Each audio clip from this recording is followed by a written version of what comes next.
awazifumu lyandabwera ndi nkhani yokhuzana ndi mkulu wina wake adakwatira dzana koma lero watisa banja.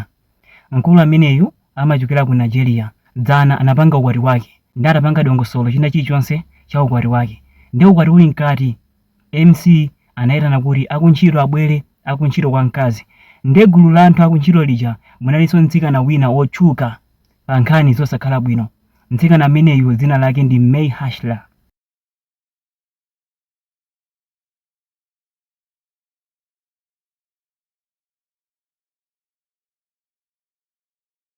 Mkazi amene amachita mafilimu osakhala bwino, ori mukapita ku mawebsite kwa mafilimu osakhala bwino mungopanga search zina lake mukampeza.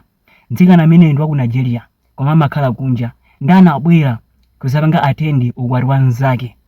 Ndi mamuna uja atamona mtsikana ameneyu anayamba nokumjaja mkazi wake. Zitheka bwanji anthu omagwirizana zosatira zake watisa banja lake, akuti mkazi uja sakumufunanso chifukwa cha mnzake May Hashler. Ndi ndabwera ndi nkhani imeneyi ndi cholinga choti anyamata ena mutengepo phunziro. Akuluakulu musanamkwatire mkazi mfufuzeni amapanga chani, mnzake ndi ndani, koma mfufuza bwinobwino kena kumkwatira. Koma anyamata ambiri masiku ano mumangokumana ndi mkazi simukudziwa china chilichonse chokhuzana ndi iyeyo kena kumamkwatira. Simumakapanga cheki genotype yanu, simumakapanga cheki HIV, mumangotengana.